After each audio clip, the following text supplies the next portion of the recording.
सभी साथियों को जोहार, जय मूल निवासी साथियों। इस वक्त हम लोग हैं दमेरा घाट पहाड़ के ऊपर में। और साथियों, एक ख़ास बात आप लोगों को बताना चाह रहा हूँ मैं।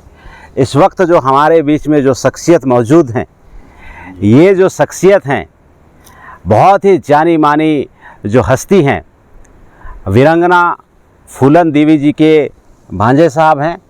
और साहब चंबल की घाटी से हमारे जसपुर की घाटी में हम लोगों से मुलाकात करने के लिए आए हुए हैं। और इस वीडियो का पर्पस है, मैं आप लोगों से इस महान शख्सियत को मिलाना चाहता हूं। ये हमारी जो लड़ाकू ऑर्गेनाइजेशन भारत मुक्ति मोर्चा, उसके वरिष्ठ राष्ट्रीय स्तर के कार्यकर्ता हैं और पॉलिटिकल विंग के राष्ट्रीय स्तर के पदाधिकारी साथी हैं। और इनका जो काम करने का जो जज्बा है, जलवा है, वो नेक्स्ट लेवल है। तो सर, बहुत बहुत स्वागत है हमारे छत्तीसगढ़ में। बहुत बहुत धन्यवाद। आपके चैनल के माध्यम से देश और दुनिया के उन सभी लोगों का मैं आभार और धन्यवाद व्यक्त करता हूं जी, जो हमारी बात को जो है सुन रहे हैं। जी जी सर, जैसे हमारे छत्तीसगढ़ के जो बहुत सारे साथी हैं, पूरे देश भर के जो लोग हैं, सर चंबल का जब नाम आता है ना, तो लोग एक्साइटेड हो जाते हैं, है ना। हमारे जो मामी जी, आपकी जो मामी जी, यानी हमारे भी मामी जी, मामी जी की जो संघर्ष है, मामी जी की जो क्रांतिकारी जो एक जो जज्बात है, वो पूरे देश में नहीं सर, पूरे वर्ल्ड के अंदर में एक बहुत बड़ा मैसेजिंग है, बहुत बड़ा एक मैसेजिंग है सर। और आप उनके ब्लड हैं, आप उस खानदान से आते हैं। और आपको देख के हमें भी एक्साइटमेंट फील हो रहा है कि भैया हम भी कोई ज़बरदस्त शख्सियत से बैठे हुए हैं। तो सर, जैसे हम लोग भारत मुक्ति मोर्चा के प्लेटफॉर्म की वजह से एक दूसरे को हम लोग पहचानते हैं, जानते हैं। सर, मैं चाहता हूं कि आप हमारे जो साथी हैं उन्हें भारत मुक्ति मोर्चा के बारे में बताएं। देखिए, आपने जिस शख्सियत का नाम लिया है जी, वीरांगना फूलन देवी जी का, जी, जो विश्व की चौथी सशक्त और विद्रोही महिला है जी, और सही बात जो है, उसको भारत रत्न से नवाजा जाना चाहिए। हाँ। और ऐसी महिला की परिचय आप जो हमको हमारे उसको जो दे रहे हैं पब्लिक के माध्यम, मतलब अपने चैनल के माध्यम से पब्लिक तक पहुंचा रहे हैं जी। और बात हमसे आप भारत मुक्ति मोर्चा की कर रहे हैं। दोनों सर, दोनों कॉम्बिनेशन। जी जी जी जी। तो जो बात आपने पूछा है जी, तो सबसे बड़ी बात और अच्छी बात हम आपको एक बात कहेंगे कि बहुत सारे चैनलों ने हमसे हमारा इंटरव्यू लिया, बहुत सारी बातें की, बहुत सारे सवालात किए। वीरांगना जी पर सवाल किया, भारत मुक्ति मोर्चा पर भी किए, बहुत सारे सवाल आए जी। विभिन्न राज्यों में, विभिन्न जनपदों में और कुछ अन्य देशों में भी इंटरव्यू लिया गया। अच्छा। लेकिन आपके इंटरव्यू का खास एक जो बात है जी सर, वो मैं एक इस बात से ज़्यादा प्रभावित हूँ कि मैं चंबल घाटी से तो आता हूँ, लेकिन मैं जिस घाटी पर बैठा हूँ, ये छत्तीसगढ़ की वो घाटी है जिस घाटी को मैं देख रहा हूँ। तो मुझे दूर दूर तक ये जो मैं देख पा रहा हूँ, मैं एक बहुत छोटे से पहाड़िया पर उस पर बैठा हूँ और चारों तरफ जो है पेड़ पौधे हैं और बहुत दूरी तक जो है दिखाई दे रहे हैं। और मैं चाहूँगा कि जब आप मेरी बात को अंतिम उस पर जाएं, तो एक बार से ये पूरा नज़ारा दिखाने का प्रयास करिएगा। हालांकि इतना धुंध छाया हुआ है कि कैमरा शायद कवर नहीं कर पाएगा, बादल ही बादल दिख रहा है दूर तक। तो आपने भारत मुक्ति मोर्चा और वीरांगना फूलन देवी का आपस में जो संबंध जोड़ने का कार्य किया है, जो एक प्लानिंग जो ढंग से पूछने का काम किया है, तो मैं इस सरजमी को पहले नमन करता हुआ, जहाँ पर बिरसा मुंडा जैसी क्रांतिकारी योद्धा हमारे धरती आभा यहाँ पर रहे हैं, आए हैं और बहुत सारे महापुरुष यहाँ पर रहे हैं जी, जिन्होंने समाज के लिए काम किया है। तो वीरांगना फूलन देवी जी ने जहाँ पर काम किया है जी। और ऐसी जमीन, ऐसी सरजमीन पर जहाँ पर एक नहीं, दो नहीं, 250, 300, 400 जी, यानी जो 600 किलोमीटर, 650 किलोमीटर का चंबल का रेंज हुआ करता था। हाँ। तो 200, 150 गैंग के गैंग, मतलब बड़े संगठन के नुमा जो है अपने अपने हथियार, अपने अपने लोगों को लेकर के और अन्याय अत्याचार करने वाले लोगों के लिए लड़ने के लिए वो उस चंबल घाटी पर ही जाया करते थे। अच्छा, मतलब कि वो सर एक वॉर जोन था वो? जी, वो एक ऐसा वॉर जोन था जहाँ पर हम ये कह सकते हैं, जैसे यहाँ पर है आपका ये एरिया जो आप देख रहे हैं। हाँ। ये एरिया एक ऐसा एरिया है, कोई भी आदमी इधर, कोई भी सेना, कोई भी वो जा सकते हैं और इधर मतलब नेकेड आई से देखा जा सकता है। हाँ। लेकिन चंबल का जो एरिया है वहाँ पर ऐसे ऐसे कांटेदार पेड़ होते, वृक्ष होते हैं जिस पर निकलना और चलना, जैसे यहाँ ये पत्थर है, ये पूरा पहाड़ियाँ पत्थर ही पत्थर है। हाँ। पूरा एकदम स्टोन दिख रहा है, लेकिन वो जो घाटियाँ हैं वो कच्ची मिट्टी की घाटियाँ हैं। अच्छा। और उन मिट्टियों में जो कांटेदार वृक्ष होते हैं। हाँ। वहाँ तो ना मिलिट्री चल सकती है, ना पुलिस चल सकती है, ना आम आदमी चल सकता है। लोगों से घुस ही नहीं सकता, घुस नहीं सकता, जो घुस जाता है वो निकल नहीं सकता, खत्म। ये स्थिति है। तो वहाँ पर जो उस जमाने में जो जंगली जानवर जो पाए जाते थे। अच्छा। वो इतना भयभीत मतलब लोग हो जाते थे कि हम जाएंगे तो लौट के आएंगे कि नहीं आएंगे, इसलिए लोग नहीं जाते थे। मतलब कि लेकिन हाँ, भयावह दृश्य हुआ करता था। हाँ। ऐसी हालात में हम ये कह सकते हैं वीरांगना फूलन देवी जी ने जन्म लिया जब उधर, और उनके साथ भी अन्याय अत्याचार उसी लहजे में हुआ जैसे कि सदियों से पीढ़ी दर पीढ़ी बहुत सारी बहन बेटियों के साथ अन्याय होता रहा, बहुत सारे पुरुषों के साथ अन्याय होता रहा, बहुत सारे लड़कों को, युवाओं के साथ भी अन्याय होता रहा। लेकिन उस अन्याय का बदला लेने का किसी पे साहस नहीं हुआ। हालांकि बहुत सारे लोग जंगल में गए, उन घाटियों में गए, हथियार उठाए, वो या तो मारे गए या जेल में चले गए, या वो कारण जो उनको जो है उन्हीं के लोगों ने जो है विश्वासघात दे करके मार दिया। लेकिन वीरांगना फूलन जी के साथ जब ये अन्याय अत्याचार हुआ तो उन्होंने शेर का भी डर नहीं किया, उन्होंने चीता का डर नहीं किया, उन्होंने सर्पों का डर नहीं किया, उन्होंने जंगल में कांटे लगेंगे या कोई और भी जानवर भयानक करके हम हमला बोल करके मेरे को नष्ट नाबूद करेगा, ऐसा उन्होंने कुछ भी वो नहीं सोचा। उन्होंने कहा जिन लोगों ने मेरे समाज को और मेरा उत्पीड़न किया है, मुझे सताया है और मेरे समाज को जिस तरह से पीढ़ी दर पीढ़ी सताने का कार्य किया है, तो जब तक मैं बदला नहीं ले लूँगी तब तक मैं किसी भी सूरत पर मरने वाली नहीं हूँ, इसके लिए मुझे कुछ भी करना पड़े। तो कई बार जैसे बाढ़ आ गई और बाढ़ बहुत भयंकर चल रही है, उस घाटियों में पानी भरा हुआ है और पुलिस का दबाव पड़ रहा है। अब वो सामने से पुलिस आ रही है, उन घाटियों से जैसे पीछे से आ रही है, सामने पानी है, बहुत जबरदस्त पानी है। अब वो किलोमीटर पे पानी भरा हुआ है, पूरा लंबा पार्ट है, तेज बह रहा है पानी, उसको पार करना भी संभव नहीं है। सामने से गोलियां चल रही हैं, सामने निकलने की भी कोई जगह नहीं है।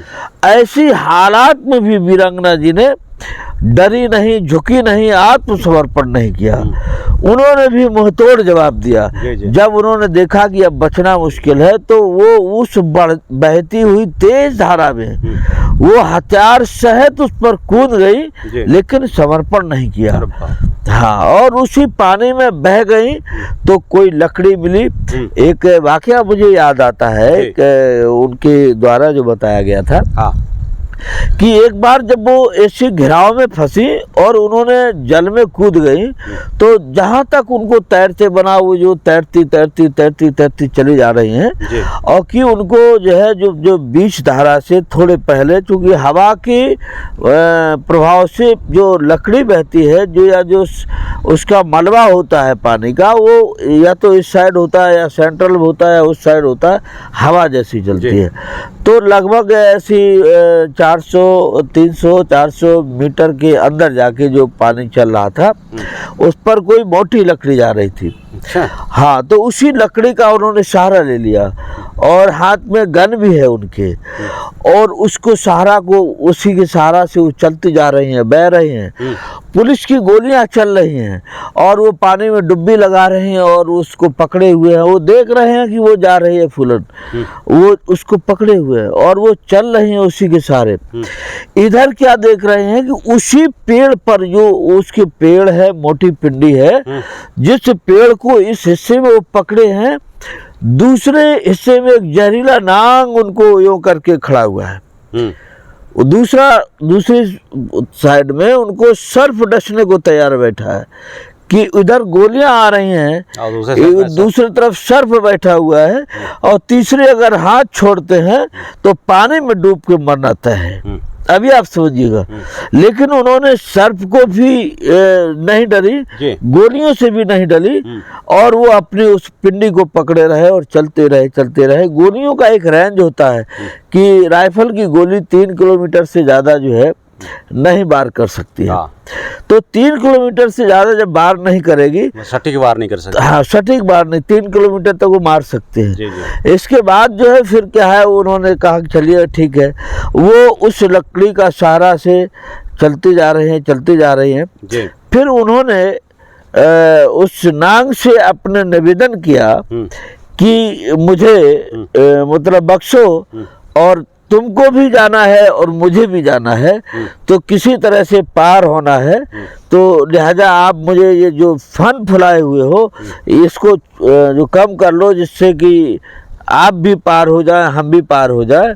तो उस सर्फ को जो यूँ किए हुए थी, वो सर्फ किए था, वो यूँ समेट के और यूँ बैठ गया। अरे बाप रे। उनके निवेदन को, जैसे उनकी भाषा को पढ़ लिया उन्होंने, वो जो दिल की बात उन्होंने उसने समझ लिया सर्फ ने, और वो उस पर बैठ गए, यूँ ही बैठ गया। तो आगे बहुत दूर चल के बह के फिर उसको लकड़ी को छोड़ के तैर करके फिर वो अपने पट्टी पे आ जाते हैं। और इस तरह से बहुत सारी हर दिन एक नई घटना, नई मौत का मतलब कि मैं ऐसा समझूंगा सर कि जहाँ पे आम आदमी घुटना टेक देता है, हाँ, वहाँ से वीरंगना फूलन देवी शुरू होते हैं जी।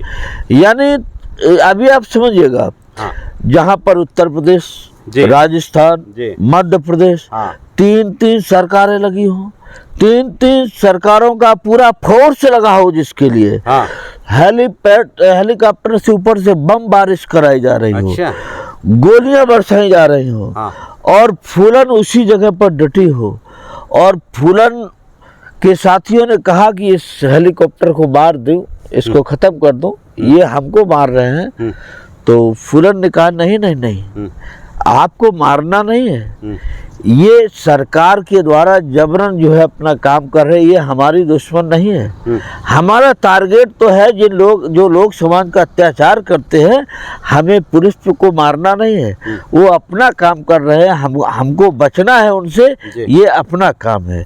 उनके बीवी बच्चा कैसे रहेंगे, वो नौकरी कर रहे हैं, इसका उनको पे मिल रहा है, सरकार जो आदेश दे रही है, अधिकारी आदेश दे रहे हैं, ये तो वो काम कर रहे हैं। लिहाजा हेलीकॉप्टर पर कोई भी हम लोगों को गोली नहीं मारना है, हाँ, उसको उड़ाने दो, गोलियां चलाने दो, बम डालने दो, विश्वास करो कि हम लोगों को कुछ नहीं होगा, बस आप लोग डटे रहिएगा। अच्छा। तो यानी ये जो साहस था उनके अंदर, जो अदम्य साहस था, ये साहस किसी यानी बहुत बड़ा ट्रेनर आर्मी का हो उस पर भी नहीं हो सकता, बिल्कुल नहीं हो सकता सर। और महिलाओं पे होना ये तो संभव ही नहीं हो सकता। हाँ। और दूसरी बात मैं आपको बताऊं, ऐसी सारी स्थितियों के बीच पर भी वो जो रहती थी तो माइक बजा करके रहती थी। अरे वाह। माइक उनका, जैसे आपके उस पर ये माइक लगा हुआ है कार में, अनाउंसमेंट करने जो मस्जिद में अजान पढ़ने वाला जो माइक होता है, क्रांति के समय ऐसे ही माइक वो रखती थी। हाँ। और कंटिन्यू वो बजाती थी। अच्छा। हाँ, और बजाती थी, और कभी कभार बुला लेते थे गांव वालों की इधर उधर से, तो ढोलक, झींगा, हारमोनियम, और उनका डांस हुआ करता था। अरे वाह। मैं उनका डांस देखा हूँ जंगल में। अच्छा, वो जो शोले पिक्चर में वो तो वो डांस भी करती थी। हाँ। और उस समय नोटों की जो है जो गरीबों को जो यो ही जब डांस करते थे जो गरीब होते थे तो उनको जो ही 500, 1000, 2000 गड्डी ऐसा वो देते थे। अच्छा। जीवन में बहुत सारी लड़कियों की उन्होंने शादियां कर डाली। बहुत सारे असहाय मजबूर लोगों की इलाज कराने के लिए जो पैसा नहीं होता था, ये पकड़ो जाओ इलाज कराओ जाके। जब कभी किसी के यहाँ डकैती डालने जाती थी वो, तो डकैती ऐसे नहीं डालते थे, किसी ने कह दिया कि इक्का साहब के पास चले जाओ, वो बहुत पैसे वाला है और वो सताता है लोगों को, और इसके डकैती डालो इसके पैसा मिलेगा, तो फूलन नहीं जाती थी। अच्छा। नहीं, कतई नहीं। फूलन अपने एक बागी को भेजती थी, जाओ उसके बारे में जानकारी करो।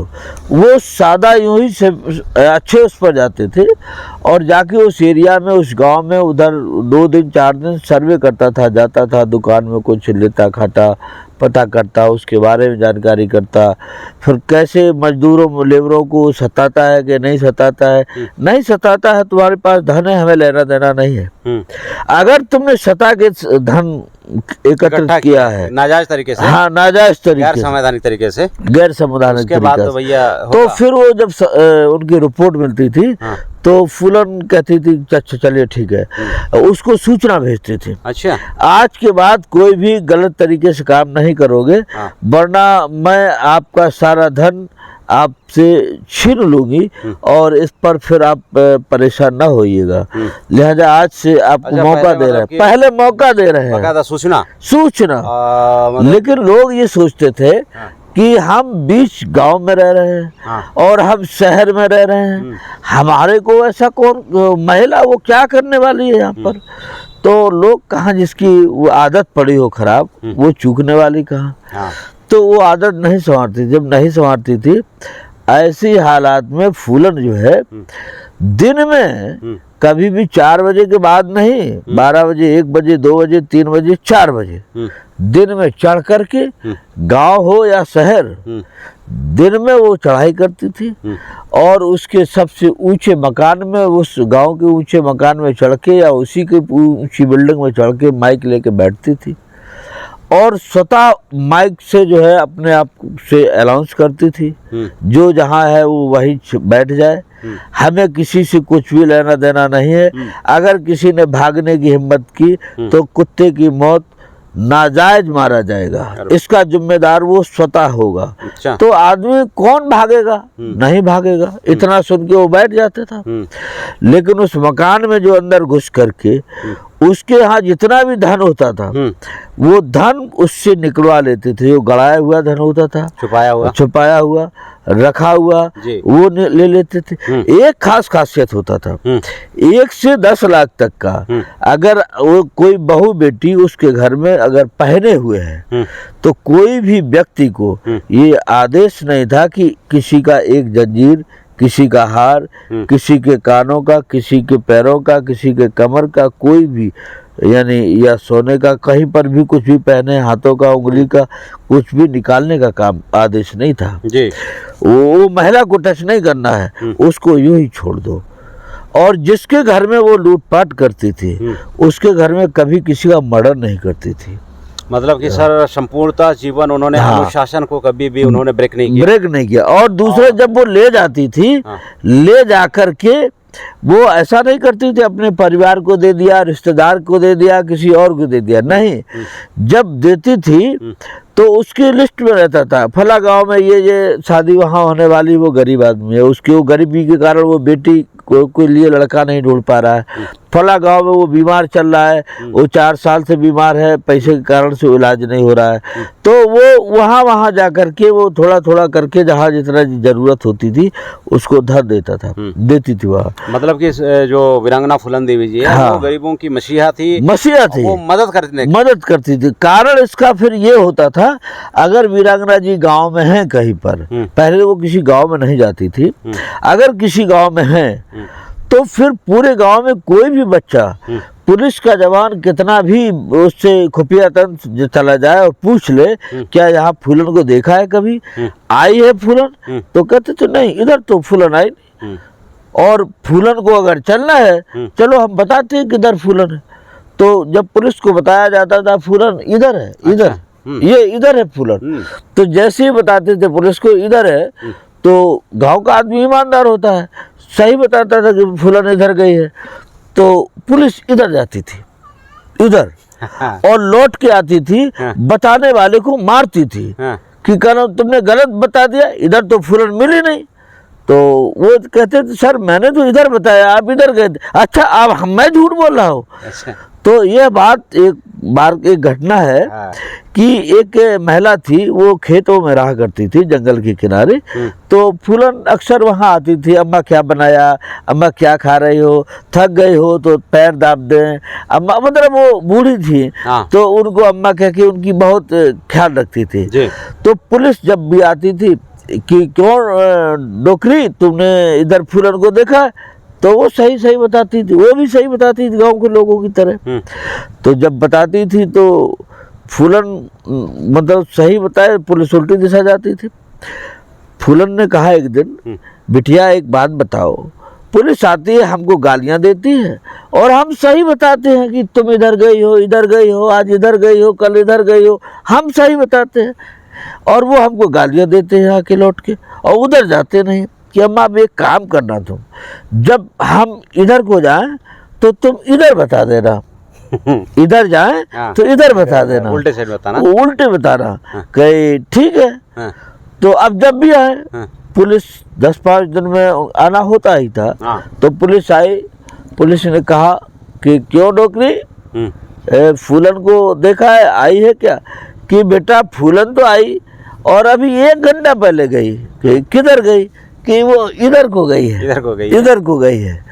और जब इधर बताया पुलिस इधर को चली गई जिधर फूलन गई थी, और फूलन निडर होके रहती थी कहीं पर जंगल में, जंगल के बाहर उनको डर भय रहता था, लेकिन जंगल के अंदर वो शेरनी ही थी। जी जी बिल्कुल। तो उधर जब देखा कि पुलिस आ रही है, क्योंकि उनके 7 राउंड लगते थे, 7 घेरे रहते थे।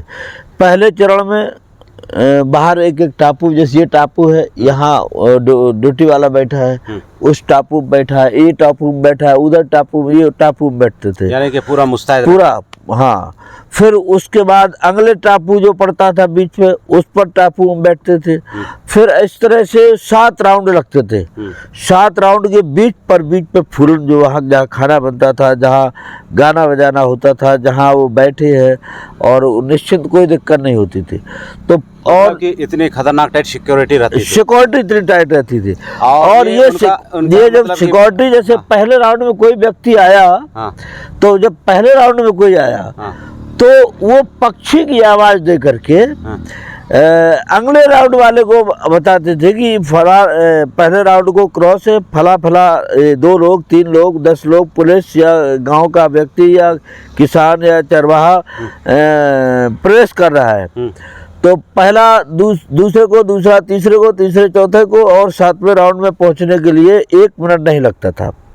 अच्छा। आवाज के द्वारा वहां तक जाती थी, पक्षियों की आवाज से। अच्छा। और वो पक्षियों की आवाज से वहीं से फूलन कहती थी ठीक है आने दो, तो वो जो है वापस आवाज पहुंच जाती थी, कोई किसी को टच नहीं करता था, बोलता नहीं था, वो जा रहा है जाने दो, और चला जाता था। अच्छा। तो ऐसी पुलिस भी कई बार आ रही है, उन्हें आ रही है आने दो, पुलिस आ जाती थी बीच घेरे में। अच्छा। अब वो चारों तरफ से तो वही लोग लगे हैं।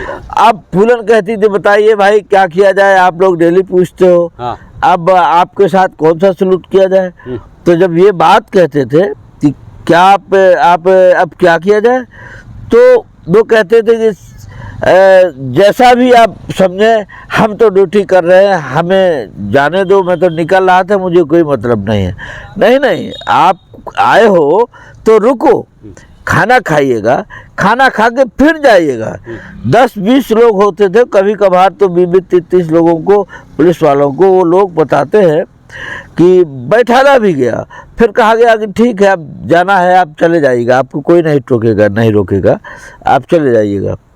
यानी पुलिस यूँ चौंक लेती थी, वो जानते थे कि इनका पहरा इतना सख्त है कि हम यहाँ से बच के नहीं जा सकते हैं।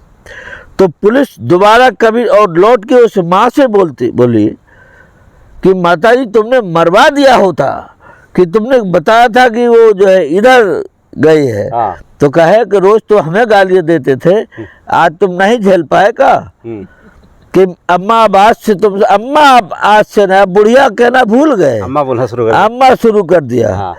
कहे कि अब कभी आज तो हम बच आए हैं, अब कभी नहीं जाएंगे। तो जो भारत मुक्त मोर्चा की आप बात कर रहे हो, भारत मुक्त मोर्चा जिस तरह वीरांगना फूलन देवी जी ने चंबल घाटी का 650 किलोमीटर की इर्द गिर्द का एरिया है जो, हाँ।